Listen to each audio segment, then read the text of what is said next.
नमस्कार दोस्तों, मैं हूं शिवम पांडे और आप सभी का स्वागत है आपके अपने चैनल ट्रिक पॉइंट में।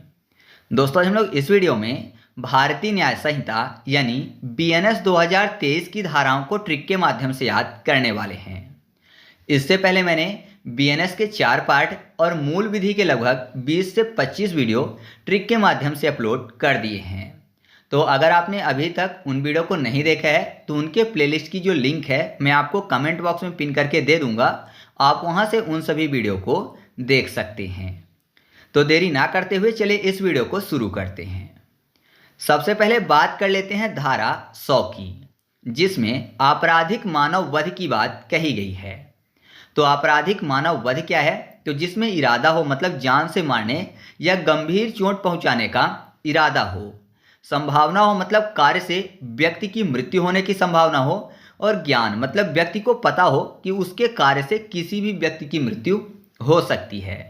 तो आपराधिक मानव वध 3 परिस्थितियों में माना जाएगा, जिसमें पहला गंभीर चोट पहुंचाने का इरादा हो या जान से मारने का इरादा हो, और संभावना हो कि उस कार्य से मृत्यु हो जाएगी, और सामने वाले व्यक्ति को पता होना चाहिए, ज्ञान होना चाहिए कि जो वह कार्य कर रहा है उससे मृत्यु हो जाएगी।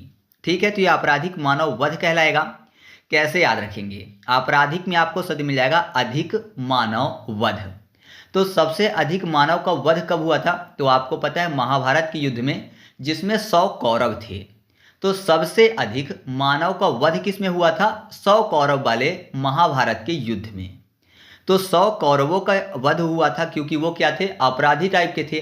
तो उनका वध किया गया था 5 पांडवों के द्वारा। तो याद रखिएगा कि धारा 100 में आपराधिक मानव वध की बात कही गई है, जबकि आपराधिक मानव वध के सजा की बात धारा 105 में कही गई है, जो कि आगे आएगा।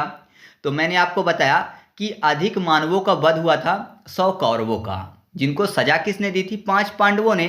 तो आपराधिक मानव वध के सजा की बात 100 + 5 पांडव यानी 105 में कही गई है। नेक्स्ट है धारा 101, जिसमें हत्या के परिभाषा की बात कही गई है। तो हत्या क्या कहलाएगा? मतलब जान से मारने का पहले से इरादा हो प्लस पूर्व नियोजित हो, मतलब पहले से नियोजित है कि जान से मार दिया जाएगा, उसके अलावा जानबूझकर ऐसा कार्य किया गया हो जिससे मृत्यु हो जाए, तो वह कहलाएगा हत्या, जिसका वर्णन धारा 101 में है। कैसे याद रखेंगे? यहाँ पर देखिए हत्या की बात हो रही है, और अगर किसी के परिवार में किसी भी व्यक्ति की हत्या हो जाएगी तो जाहिर सी बात है कि पूरा परिवार जो है वो शोक में चला जाएगा। तो शोक में आपको शब्द मिल जाएगा 100 और 1। शोक 100 और 1। तो याद रखिएगा कि हत्या की परिभाषा की बात धारा 101 में कही गई है। नेक्स्ट है धारा 103, जिसमें हत्या के सजा की बात कही गई है। तो इसमें सजा का क्या प्रावधान है हत्या में? तो आजीवन कारावास प्लस मृत्युदंड और प्लस जुर्माने की बात कही गई है।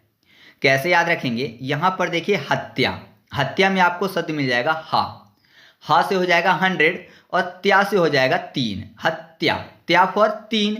या फिर आपको पता ही है कि हत्या की बात 100 के बाद कही गई है 101 में, और त्या से 3 हो जाएगा मतलब 103। तो याद रखिएगा कि हत्या के सजा की बात धारा 103 में कही गई है।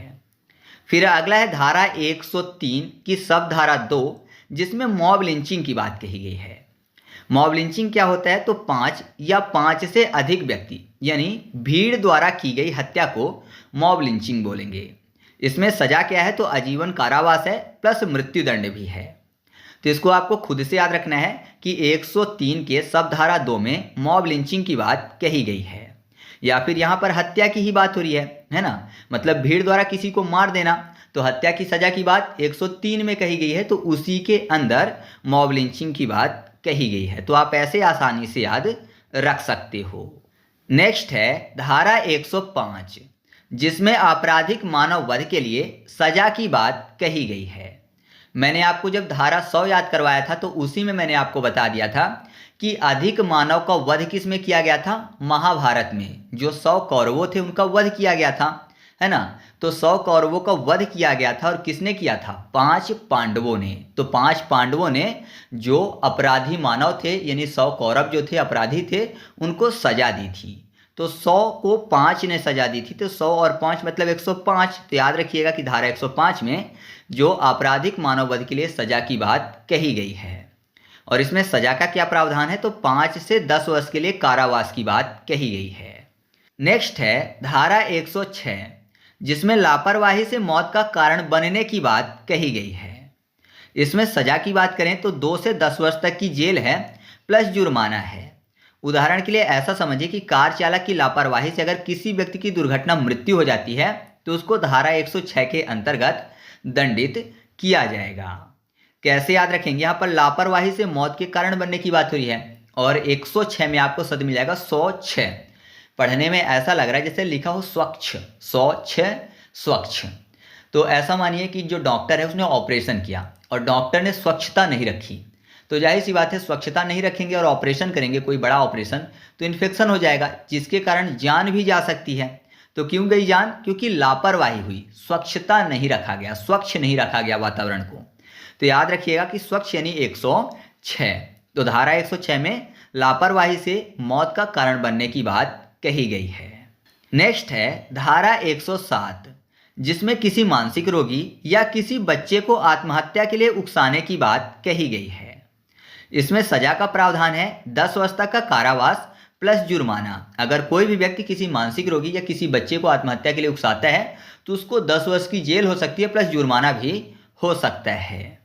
कैसे याद रखेंगे, यहाँ पर देखिए मानसिक रोगी मतलब पागल की बात हो रही है और छोटे बच्चे की बात हो रही है, तो जाहिर सी बात है अगर दोनों को दहशत में लाया जाए, है ना, दहशत फैला दी जाए इनके मन के अंदर, तो जाहिर सी बात है ये आत्महत्या कर लेंगे। मान लीजिए कोई छोटा बच्चा है, उसने कोई छोटी सी गलती कर दी, उस छोटी सी गलती के लिए उसको बोला जा रहा है कि तुमको जान से मार दिया जाएगा, या फिर वो लोग आएंगे, पुलिस आएगी, तुमको पकड़ ले जाएगी, फांसी हो जाएगी, बहुत ज़्यादा परेशान कर रहे हैं, या फिर किसी मानसिक रोगी को ऐसा कर रहे हैं, तो जाहिर सी बात है वो सामान्य अवस्था में नहीं है, तो क्या हो जाएगा, दहशत में आ जाएगा और दहशत में आने के कारण आत्महत्या कर लेगा।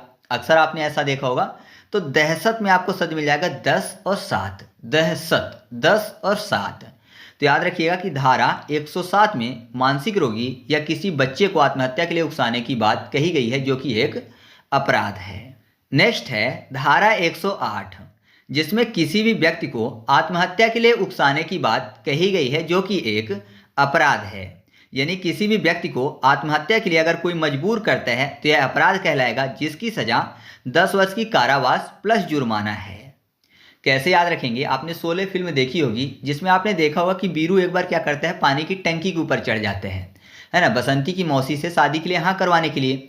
तो बोलता है कि अगर मौसी हाँ नहीं करेगी तो मैं सुसाइड कर लूँगा, आत्महत्या कर लूँगा। तो वहाँ पर एक बूढ़ा व्यक्ति खड़ा होता है, तो बोलता है कि भाई ये सुसाइड क्या होता है ना, वो सीधा बोलते, वो सुसाइड के लिए बोलते हैं, तो बोलता है भाई ये सुसाइड क्या होता है। तो एक समझाता है कि अंग्रेज लोग जब आत्महत्या करते हैं तो उसको सुसाइड बोलते हैं। तो सुसाइड में आपको शब्द मिल जाएगा 100 और 8, सुसाइड 100 और 8, है ना, 100 और 8 मतलब 108। तो आत्महत्या की बात हो रही थी, बीरू आत्महत्या की बात कह रहा था। तो याद रखिएगा कि धारा 108 में किसी भी व्यक्ति को आत्महत्या के लिए उकसाने की बात कही गई है। नेक्स्ट है धारा 109, जिसमें हत्या के प्रयास की बात कही गई है।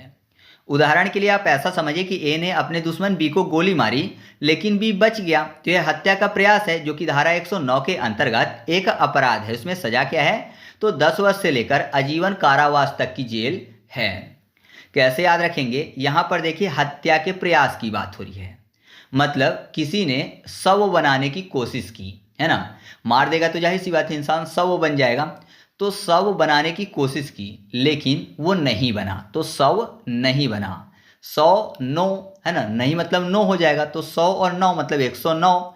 तो हत्या के प्रयास की बात धारा 109 में कही गई, मतलब शव जो है 9, शव नहीं बना, बच गया, केवल प्रयास किया गया लेकिन उसकी जान बच गई। इसके बाद अगला है धारा 110, जिसमें गैर इरादतन हत्या के प्रयास की बात कही गई, मतलब आपराधिक मानव वध के प्रयास की बात कही गई। उदाहरण के लिए ऐसा समझिए कि ए ने बी के सिर में जोर से डंडा मारा लेकिन गंभीर चोट आई और वह बच गया। इसमें सजा क्या है, तो 3 से 7 वर्ष तक की जेल है प्लस जुर्माना है। कैसे याद रखेंगे, यहाँ पर क्या लिखा हुआ है, आपराधिक मानव वध के प्रयास की बात। तो वध के प्रयास की अगर बात करें ना, तो नॉर्मली आपको याद होगा रामायण में राम भगवान जो थे वो रावण का वध करने का बार बार प्रयास कर रहे थे, है ना। तो रावण का जो सर था एक एक कट के दूसरा आ जाता था, है ना, एक कटता था दूसरा आया, दूसरा कटा तीसरा आया, तो राम भगवान क्या कर रहे थे, वध करने का प्रयास कर रहे थे, और सबसे ज़्यादा प्रयास उन्होंने ही किया था वध करने का एक व्यक्ति का, लेकिन वो बच रहा था। तो कब तक बचा, जब तक 1 से 10 सिर नहीं हो गए। तो 1 से 10 सिर होने तक राम भगवान ने वध करने का प्रयास किया। तो 1 से 10 तो 110। तो याद रखिएगा कि धारा 110 में आपराधिक मानव वध के प्रयास करने की बात कही गई है। इसके बाद अगला है धारा 111, जिसमें संगठित अपराध की बात कही गई है। उदाहरण के लिए ऐसा समझे कि किसी गिरोह द्वारा बैंक में डकैती की गई जिसमें कई व्यक्ति घायल हुए, तो यह संगठित अपराध कहलाएगा। सजा इसमें क्या है, तो आजीवन कारावास से लेकर मृत्युदंड तक की सजा है। इसमें चोरी डकैती सभी आते हैं क्योंकि ये संगठित अपराध हैं। कैसे याद रखेंगे, जब बात होती है संगठन की तो बोला जाता है कि 1 और 1 11 के बराबर होते हैं, है ना। 1 और 1 अगर मिल जाए तो 11 के बराबर ताकत हो जाती है। तो संगठन को दिखाता है 1 और 1 11। तो 1 और 1 11 मतलब 111। तो धारा 111 में संगठित अपराध की बात कही गई है। याद रहेगा ना। आगे बढ़ते हैं। नेक्स्ट है धारा 113, जिसमें आतंकवादी कृत्य के अपराध की बात कही गई है। यानी ऐसे कार्य जो कि आतंकवादी करते हैं उनके अपराधों की बात हो रही है। उदाहरण के लिए जैसे बम धमाका करना, तो इसके लिए सजा क्या है, नॉर्मल कारावास भी है, छोटे अपराध मतलब छोटे कृत्य के लिए आजीवन कारावास भी है, मृत्युदंड भी है और प्लस जुर्माना भी है। ठीक है, तो ये सभी सजाएं दी जा सकती हैं धारा 113 के अंतर्गत। बहुत ही आसानी से याद हो जाएगा। आतंकवादी को क्या बोलते हैं इंग्लिश में, टेररिस्ट बोलते हैं। तो टेररिस्ट में आपको शब्द मिल जाएगा 13, है ना, 13 रिस्ट, 13 रिस्ट। तो 13 शब्द मिल गया। तो आतंकवादी मतलब एक टेररिस्ट की बात हो रही है, एक टेरा फॉर 113। तो याद रखिएगा कि धारा 113 में आतंकवादी कृत्य के अपराध की बात कही गई है। नेक्स्ट है धारा 114, जिसमें चोट पहुंचाना यानी उपहत्या की बात कही गई है। उदाहरण के लिए ऐसा समझिए कि शिवम ने सोहन को थप्पड़ मारा, ये उपहत्या कहलाएगी। मैंने यहाँ पर अपना नाम इसलिए ऐड किया है क्योंकि क्या होता है, बहुत से एआई वाले जो हैं वीडियो को चोरी कर लेते हैं। आपको पता होना चाहिए कि एआई जो है वो खुद से वीडियो नहीं बनाते हैं, किसी न किसी वीडियो की लिंक उसको दे दी जाती है, तो उसी वीडियो को क्या करता है वो वॉइस ओवर कर देते हैं, ठीक है, और थोड़ा सा ग्राफिक्स चेंज कर देते हैं। तो जब भी कोई चोरी करेगा तो समझ में आएगा कि उसने मेरी वीडियो चुराई है। और याद रखिएगा कि एआई जो है ना वो कभी भी ट्रिक नहीं बना सकता है, कभी भी नहीं। अगर उसने ट्रिक से बताया है तो जाहिर सी बात है वो कहीं ना कहीं से उसने चोरी की है। तो इसको हम लोग यहाँ पर अकेले याद नहीं करेंगे, बल्कि 115 और 116 के साथ में याद करेंगे। तो पहले उनको भी देख लेते हैं। तो अगला है धारा 115, जिसमें मारपीट यानी स्वेच्छा से चोट पहुंचाने की बात कही गई है।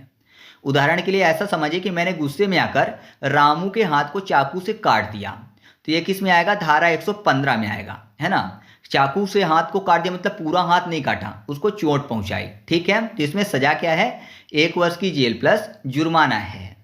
इसके अलावा धारा 116 में गंभीर चोट पहुंचाने की बात कही गई, मतलब घोर उपहत्या की बात कही गई है।